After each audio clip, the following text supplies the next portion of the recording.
Flags flew at half-mast in Kyiv. This Friday is declared a day of mourning following Russia's massive air assault on the Ukrainian capital Thursday. A makeshift memorial now rests next to the partly destroyed residential building hit by a Russian missile. Officials say the attack killed at least 23 people and injured dozens of others. Residents at a loss pay their respects to neighbors and friends.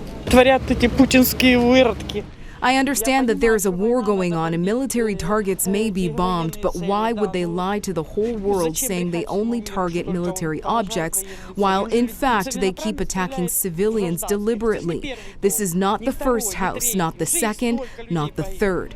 There have been so many. In a post to social media, the Ukrainian president's chief of staff held a meeting in New York Friday with U.S. Special Envoy Steve Witkoff to discuss Russia's latest deadly strike and the need for pressure on Moscow to bring peace closer.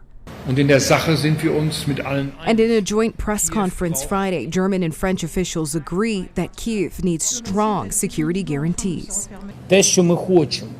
In an address Friday, Ukrainian President Volodymyr Zelenskyy urged allies to swiftly elevate talks on security guarantees for Ukraine to the level of leaders. He also raised Trump's self-imposed deadline for deciding on new measures against Russia, where Trump said he would give Putin a week or two to agree on a bilateral meeting with the Ukrainian leader before potentially announcing new action against Russia.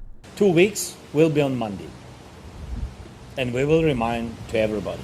Russia has said there is no agenda for a potential summit between Putin and Zelenskyy. But the country's foreign ministry spokeswoman said Friday that Western proposals on security guarantees for Ukraine would increase the risk of conflict between Moscow and the West by turning Kyiv into a strategic provocateur on Russia's borders.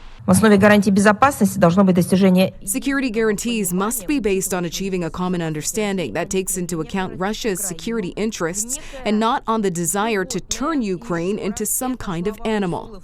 Zelenskyy has said he expected a framework of the security guarantees to be set out as soon as next week, as officials seek robust commitments from Kyiv's allies as part of a peace deal to end its war with Russia, now in its fourth year.